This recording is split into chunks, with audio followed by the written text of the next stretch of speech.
Un autre lila de Bhagavan dans le Ramayana. La première histoire, c'est justice. C'est la dévotion. C'est Dieu, quand il voit quelqu'un faire une injustice sur quelqu'un, il est toujours présent là pour l'aider. Le mal est très très fort. Dieu, il laisse du temps à la personne pour pratiquer ce mal. Arrivé à certain moment, il vient aider. Jamais il vous laisse tomber, parce qu'il sait que vous êtes souffrant. Le moment que vous voyez que vous avez beaucoup de problèmes, vous n'arrivez pas à accepter, c'est très très lourd, là c'est le moment propice pour vous d'aborder le tout à ses pieds. Oui, le moment qu'on a ces problèmes, c'est très très dur. Ça nous fait peur. Mais ça ne dure pas longtemps. Il est toujours là pour nous aider. Encore une fois, c'est que c'est très important, il faut continuer à faire le bien. Il faut qu'on soit toujours positif. Parce que pour pratiquer quelque chose, pour commencer quelque chose, pour réaliser quelque chose, c'est pas vraiment facile. Ça demande beaucoup de courage, patience et la croyance. Dans tous mes satsangs, il y a toujours parlé de la croyance. Seulement la croyance qui peut nous faire surpasser toutes nos difficultés. Quand même le mal va être prêt envers vous, parce que vous avez la croyance, vous êtes plus fort. Votre énergie est toujours au-delà de cette situation. Mais ça ne veut pas dire, quand on prie, quand on fait des prières, quand on fait des rituels, quand on fait des bhajans, nous n'allons pas avoir de problème. Non. C'est seulement les problèmes qui nous aident pour évoluer. Seulement les problèmes qui nous aident pour savoir Dieu. Seulement les problèmes qui nous aident pour avoir la dévotion. Mais ça ne veut pas dire que le problème est plus fort que vous. Le moment que vous pratiquez vos sadhanas, le moment que vous avez croyance en vous-même, qu'est-ce que c'est la prière? Qu'est-ce que c'est sadhana? Sadhana veut dire prière. Sadhana veut dire prier. Sadhana veut dire votre pratique quotidienne, ce que vous faites. Mais qu'est-ce que c'est prière? Est-ce que prière, c'est seulement prier? Non. Prière, c'est la vérité. Prière, c'est sincère envers vous-même. Prière, c'est soyez heureux. Prière, c'est aimer vous-même. Pensez toujours bien aux autres. Pensez toujours positivement. Éliminez toutes les jalousies. Il faut toujours aimer les autres. Il y a quelqu'un que vous n'aimez pas pendant votre pratique spirituelle que vous pratiquez le matin, pendant vos sadhanas. Visualisez la personne, que la personne est en train de faire des sourires avec vous, en train de parler correctement avec vous, convenablement avec vous. Après certains jours, après plusieurs mois, vous allez voir la personne, c'est sûr. Le moment qu'elle va vous rencontrer, il va parler toujours bien avec vous. Il n'y a pas d'ennemis sur la terre. On n'a pas de temps pour créer des ennemis. On n'a pas de temps pour avoir la haine. Parce qu'on ne sait pas, demain ou après-demain, qu'est-ce qui peut se passer. Très peu de temps qu'on a sur la terre, essayez de vivre avec la joie, avec beaucoup de contentement. On n'a pas de temps vraiment pour parler et pour expliquer ou pour dire que j'aime pas cette personne. On n'a pas de temps. Karmique, karma, ce sont des devoirs non complétés. Ça peut se faire juste dans le Kali Yuga. Tous les êtres qui ont commencé quelque chose, ou dans le Satyuga, ou dans le Treta Yuga, ou dans le Kali Yuga, les responsabilités que Dieu nous a données, ou on n'a pas pu terminer, on est obligé de retourner dans le monde de Kali Yuga pour terminer nos devoirs. Satyuga, c'est un monde, toute vérité, très jolie. Il y a seulement la vérité qui se manifeste dans ce monde. C'est quelque part 1 million d'années, à peu près. C'est un monde formidable, très joli.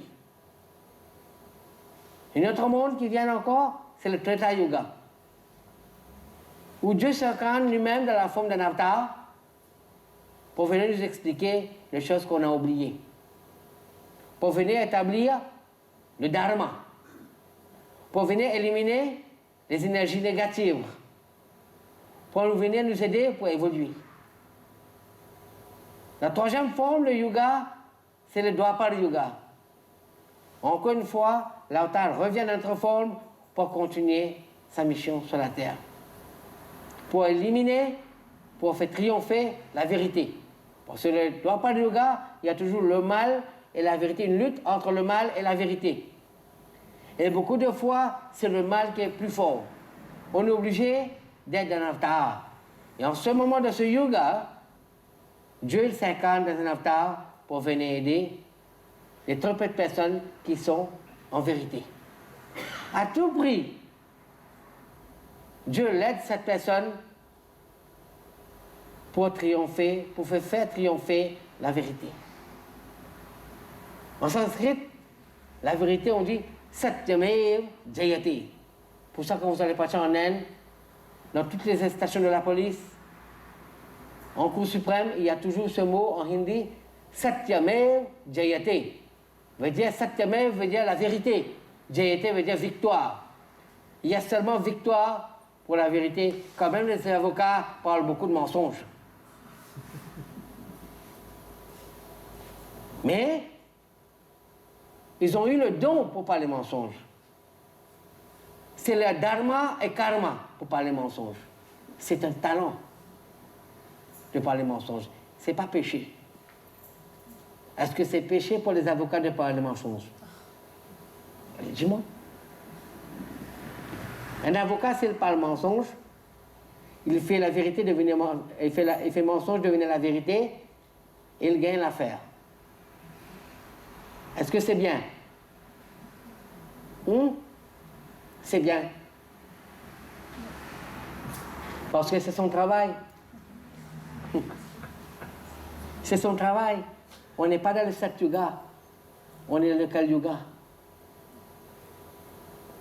Notre avocat, lui, il veut triompher la vérité. Il faut qu'il travaille lui-même. Il faut qu'il y ait du talent.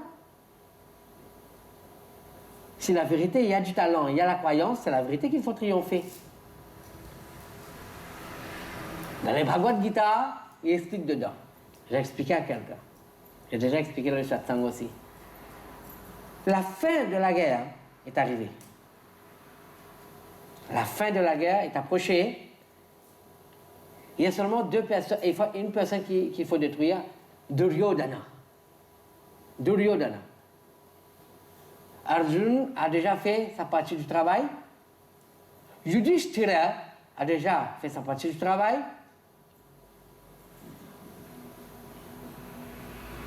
Il reste Bhima. Bhima, c'était quelqu'un de très très fort.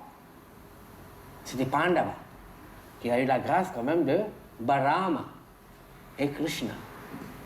De l'autre côté, il y a Duryodhana, très très méchant, plein d'ego. Il a fait beaucoup de choses qui n'est pas bien. Mais il sait, il était sûr en lui-même c'est lui qui va gagner cette guerre. Et Krishna sait qu'à tout prix, dans cette guerre, avec beaucoup de grâce, avec le mal qui est très fort, Krishna, lui, il sait que Duryodhana qui va gagner cette guerre. Vous voyez, c'est le mentir qui va gagner cette guerre. Il n'est pas d'accord. Parce que le mentir était très très fort, quand même, la présence de Krishna. Quand même, il y a la présence de Krishna en physique sur la terre. Le mentir était très très fort. La maman de Duryodhana, si vous connaissez un peu le Mahabharata, Si vous avez lu le Mahabharata un petit peu, entendu parler quelque part, la maman de Duryodhana s'appelle Gandhari. Gandhari. Son mari de Trash était aveugle, qui était le roi de Hastinapur en Inde. Parce que son mari est aveugle, elle peut voir, et elle était maman de 100 enfants, 100 fils.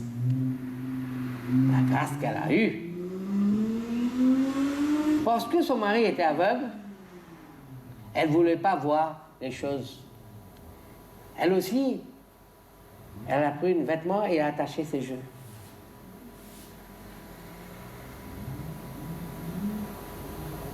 Pendant milliers d'années, elle est restée comme ça. Elle n'a pas même voir ses fils, le visage de ses fils, elle ne sait pas. Mais elle sait que tous ses fils sont déjà décédés dans la guerre par Pandava. Mais elle sait aussi que seulement un seul fils qui est resté, c'est Duryodhana. Elle demande à Duryodhana de venir le voir. Et Duryodhana pas voir sa maman, Gandhari. Gandhari demande à Duryodhana, tu sais, j'ai beaucoup de pouvoir en mes jeux, parce que j'ai fermé mes jeux pendant plusieurs années, milliers d'années, mais je veux retirer vraiment cette toile. Et je veux te voir, c'est cette énergie qui va remplir ton corps physique, et tu vas devenir éternel. Ton corps va devenir comme un fer, like an iron, comme du fer, très dur. Et Duryodhana et Bhim ne va pas arriver à te détruire. C'est toi qui vas gagner. Krishna, qui le connaisse tout, l'a entendu parler ça. Il dit, mais tu sais, mon fils Duryodhana, pour que tu puisses avoir cette grâce, il faut que tu viennes nu devant moi. Il ne faut pas que tu aies des vêtements. Parce que si tu as des vêtements, l'énergie de mes jeux ne peut pas traverser ces vêtements. Il faut que tu es nu pour que cette énergie puisse remplir ton corps physique, en haut jusqu'au bas. Alors pars dans la rivière de Sarayu. Sarayu, c'est une rivière de Ganga, en Inde. Il va, prenez ton bain, et ça, il faut faire vers 1h du matin. 7 heures que je peux te donner grâce. Alors, 1h du matin, Duryodhana, il part dans la rivière pour prendre son bain. Et il sortait de la rivière tout nu. Krishna, qui est debout sur un arbre, il vient, et il demande, « Oh, Duryodhana, où tu pars comme ça? Nu? Nu comme ça, tu pars? Tu n'as pas honte quand même.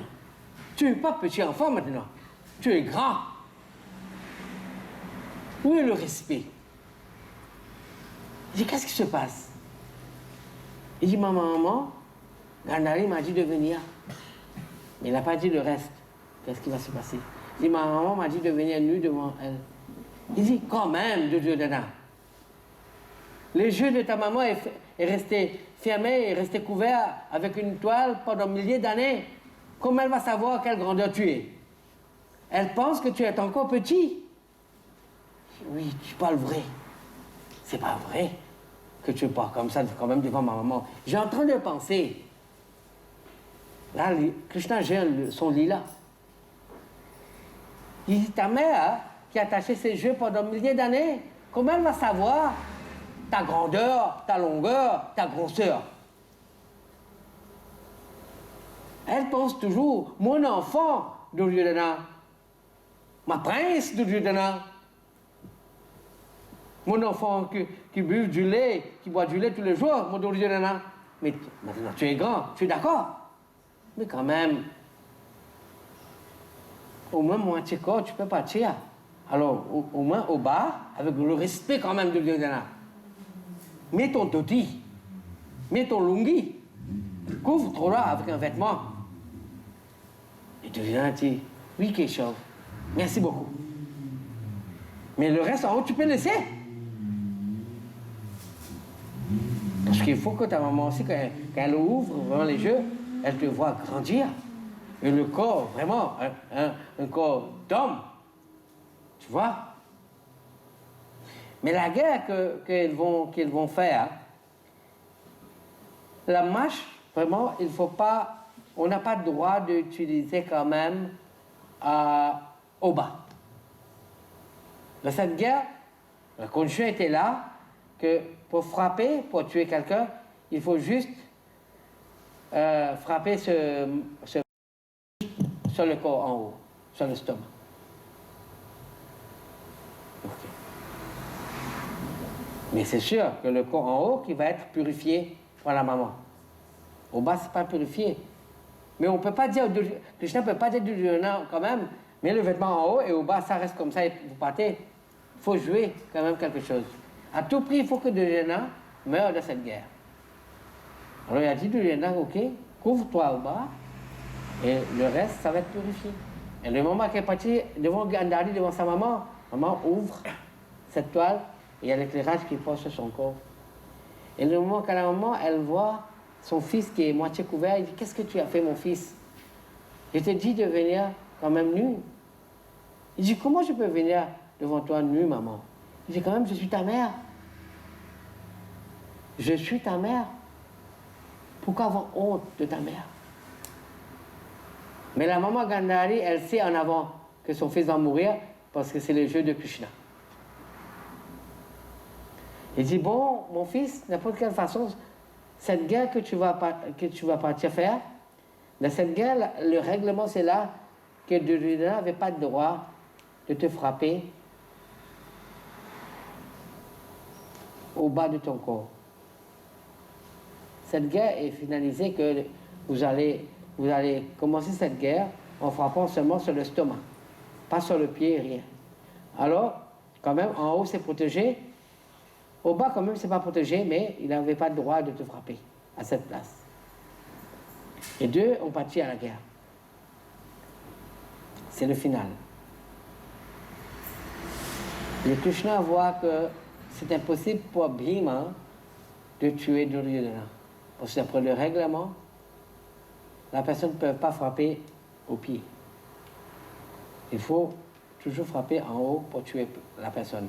Mais Duryodhana est déjà protégé en haut par l'énergie de sa mère. Et dans cette guerre, il nous montre que Krishna, il joue un lila, ils disent à Duryodhana, sans parler, parce qu'il ne peut pas parler, alors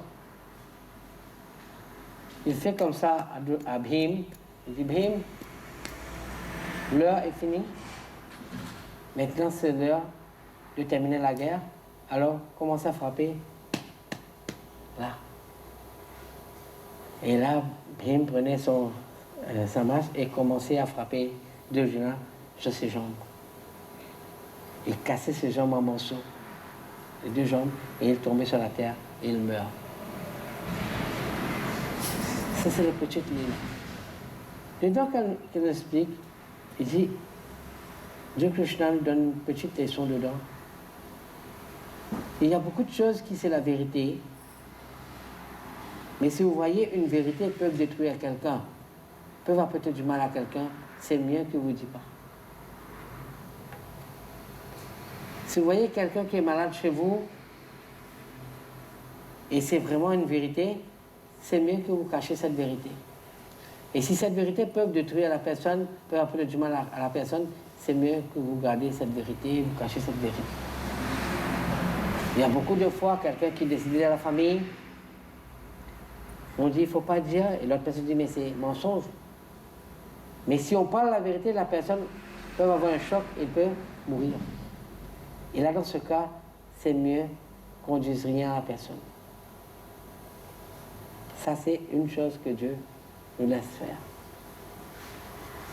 Deuxième, s'il faut triompher la vérité, s'il faut utiliser le mentir pour faire triompher la vérité, vous voyez à certains moments que c'est une grande vérité, mais il y a le mentir qui est en train de triompher. En ce moment, Il faut faire quelque chose quand même à tout prix pour faire triompher la vérité, comme Krishna il a fait. Beaucoup de fois, au niveau de la loi, au niveau de la cour, au niveau justice, on voit il y a un avocat qui est en train de plaider, il avait toutes les qualités pour faire triompher le mentir. Et là, dès un moment, on sait que c'est le mentir qui va triompher. À tout prix, il faut qu'on fasse vraiment la justice. Il faut que la vérité se triomphe. En anglais, on dit ça. If we need to play a foul play, if we need to use a foul play, it's better use it just to make truth win. S'il faut utiliser quand même quelque chose qui n'est pas bien pour juste faire triompher la justice, plus vous faites triompher la vérité, c'est mieux. Sinon le mal va tout détruire. Beaucoup de fois. Mais en ce moment-là, c'est Dieu qui vous aide. Parce que vous n'allez jamais vouloir faire quelque chose qui n'est pas bien. C'est sûr quand vous êtes dans le dharma. Mais en ce moment, c'est Dieu qui va vous aider. Parce que vous faites le mal, beaucoup de personnes n'hésitent pas pour faire le mal à quelqu'un. C'est toujours comme ça. Mais pour protéger, il faut tout faire pour protéger. Et en ce moment, il y a Dieu qui se manifeste lui-même dans une forme pour vous aider. Ça, c'est un cas que Dieu nous explique que ça se passe dans notre vie quotidiennement.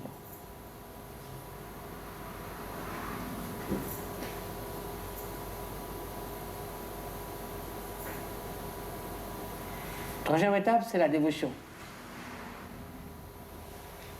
L'éducation et la dévotion. La dévotion, c'est, en sanskrit, c'est bhakti. Bhakti. Mais c'est très bien expliqué que pour avoir le bhakti, il faut qu'on ait le shakti. Shakti. La force, le courage. Mais ce n'est pas le courage pour apporter du mal à quelqu'un.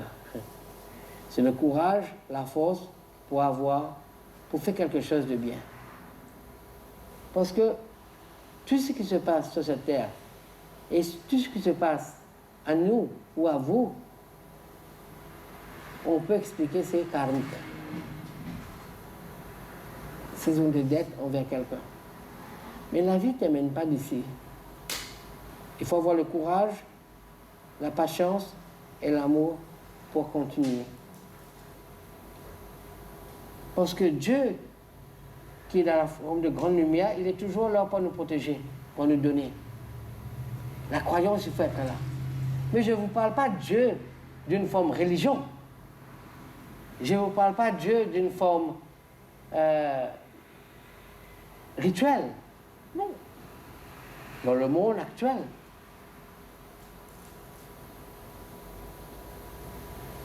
C'est juste quand on est dans la vérité, quand on a la croyance, quand on a l'amour, quand on a le respect envers notre parent, c'est un rituel, c'est Dieu.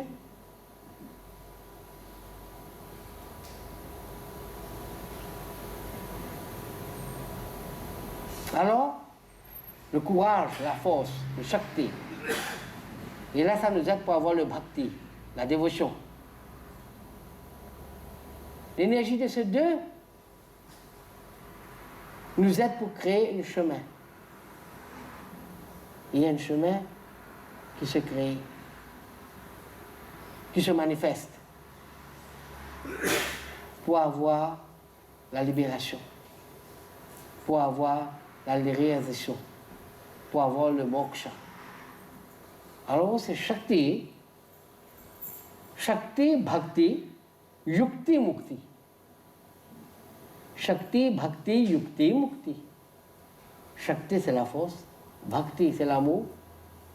L'énergie de ces deux, ça nous aide pour manifester le chemin.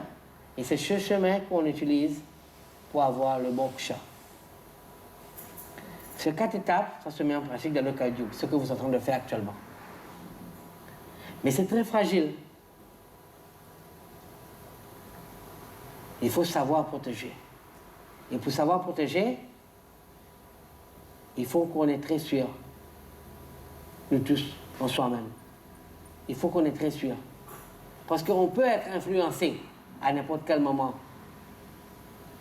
La dévotion que vous avez travaillé pendant plusieurs années pour avoir, la croyance que vous avez travaillé pendant plusieurs années pour avoir, ça peut partir dans quelques minutes, si vous n'êtes pas sûr en soi-même. Et dans le monde actuel où on vivait, on a plusieurs difficultés dans notre vie quotidienne. Finances, des choses matérielles, la famille, l'emploi, professionnel, projet, la santé, l'unité familiale, l'entourage familial et l'enfant. Tout ça, c'est notre difficulté quotidienne. Pour se passer de tout ça, il faut qu'on ait dans la droiture. Il faut qu'on ait dans la vérité. Il faut que vous soyez sûr en vous-même. Il faut que vous avez l'amour, chers frères et sœurs. L'amour de faire quelque chose, l'amour d'apprendre, l'amour de devenir quelqu'un, l'amour de réussir à notre éducation, l'amour de venir à notre famille. Qu'est-ce que c'est la spiritualité? Qu'est-ce que c'est Dieu? Ça, c'est une forme, ce que tout le monde a fait, c'est Dieu. Mais ça ne peut pas se pratiquer quotidiennement et tous les jours. Ça demande du temps. Mais ce qu'on a fait aujourd'hui, c'est une façon de recharger, d'avoir amour de cette forme, de demander la grâce, avoir la grâce, adoration. On profite de cette forme pour avoir le respect. Que ce moment qu'on a habillé, qu'on a donné un bain, c'est la même forme qui est dans votre maison, dans la forme de votre maman. Il ne nous laisse pas oublier que c'est elle qui est chez nous, dans la forme de notre grand-mère, dans la forme de notre maman, dans la forme de notre sœur, dans la forme de notre ami. Le respect. Nous tous, qu'on ait assisté à ces rituels, on est venus un par un, en faisant des offrandes, des fleurs. C'est la même forme vivante qui est dans votre maison. C'est la même forme qui s'explique pendant le Navratri, les 9 jours de Durga. Navratri en octobre. Dedans, il nous explique l'importance de l'être féminine, l'importance de maman, l'importance d'une sœur. Pendant ces 9 jours, la maman Durga, la maman Parvati, qu'elle se manifeste en plusieurs formes, pour détruire les démons. Les démons qui n'aiment pas les gens. Les démons qui détruisent toute la nature. Toutes les choses qui sont jolies, les démons n'aiment pas, le Satan n'aime pas.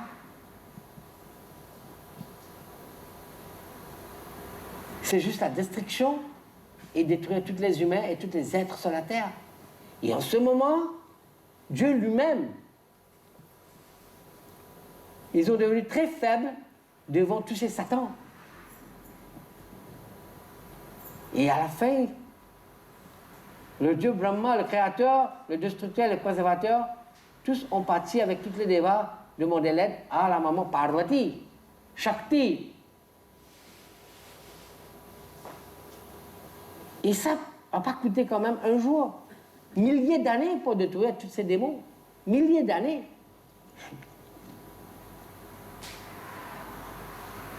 Les dévots eux-mêmes, ils n'avaient pas d'idée comment la maman Parvati va prendre des formes, va manifester ces formes pour détruire les démons. Et pendant 9 jours, on explique le lila de notre maman Parvati, qui est dans la forme de la Vierge Marie. Dashera, c'est le 10e jour où la maman, elle prend la forme de Mahisasur Mardini, la grande forme éternelle, très profonde, très grande, très jolie, la grande forme de la maman, Jagdamba. Et en ce moment, les gens s'appellent la maman Durga Jagdamba.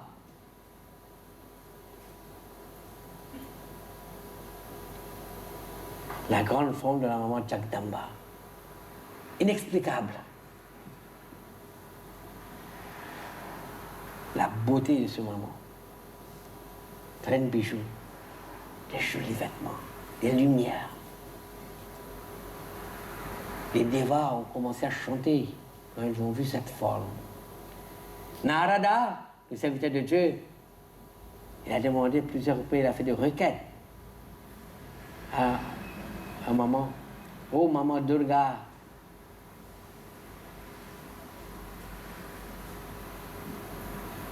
oh maman Durga, tu es inexplicable. Ta forme est adorable. Inoubliable. Mais est-ce que tu vas donner la chance des humains de voir ta gloire, ta grandeur, ta profondeur? Et la maman Jagdamba, elle répond que, oh Narada, la terre, le Prithvi, ce monde est très petit pour accepter ma forme. Cet univers est très petit. Il n'y a pas suffisamment de l'espace pour ma grande forme. Je suis au-delà de toutes les planètes. Un des débats, il a expliqué que pendant que la maman, elle a pris la grande forme, elle a tout couvert le ciel. Ils n'ont pas vu quand même le ciel. Le soleil, rien. Il y a seulement la grande maman qui se manifeste. Qu'elle a pris toutes les places. Est-ce que tu vas manifester sur cette terre? Et la maman répondit, non. Ma gloire va être chantée, ma gloire va être parlée, ma gloire va être expliquée, ma gloire va être manifestée pendant les 9 jours de Navaratri, 9 jours de nuit, 9 nuits de Durga. Et c'est le 10e jour que la maman prend la grande forme de Mahishasur Mardini. Vous partez sur Internet, vous tapez Mahishasur Mardini. M-A-H-I-S-U-R M-A-R-D-I-N-I. Vous allez voir la forme de Mahishasur Mardini. Plusieurs formes il y avait. Pour avoir juste une idée. C'est la 10e jour que la maman elle prend cette forme.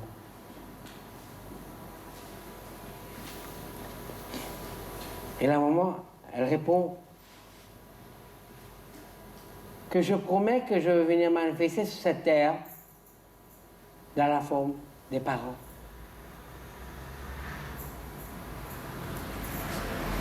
Les enfants qui vont respecter leurs parents, c'est toujours, ils vont avoir la grâce.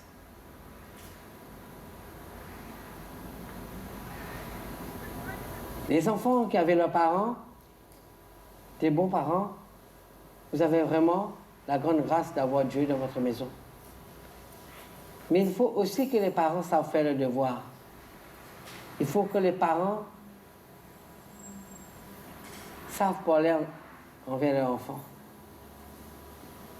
Relation parents et enfants, c'est très important dans notre société actuellement. Beaucoup de fois, j'ai entendu les gens parler, cet enfant est très méchant. Je ne dis rien, mais là, de cette sang que je parle, jamais un enfant il est méchant. S'il est méchant, c'est ses parents qui est méchant. L'enfant n'est pas méchant, c'est le parent qui est méchant. Un enfant ne peut pas être méchant jamais. C'est l'éducation que ses parents l'ont donnée, c'est le parent qui est méchant. C'est direct, il n'y a pas plus d'explication que ça.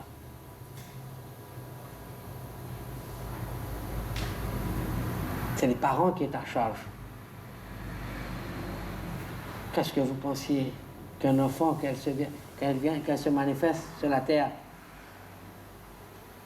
il Ils viennent main vide. Ils s'incarnent sur la terre main vide. Un petit han. Non. Dans le Garuda Puran, on explique qu'un enfant, il s'incarne sur la terre, ils viennent sur la terre, ils viennent avec la quantité de sa nourriture. Vous allez donner à manger, vous ne donnez pas à manger. Ça ne change rien. L'enfant, il va grandir, il va devenir quelqu'un. Vous êtes d'accord?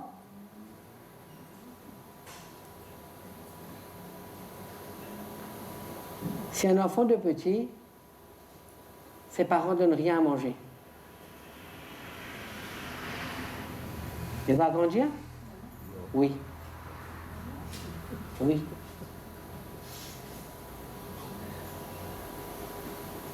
C'est la volonté de lui. Si lui, il veut que cet enfant,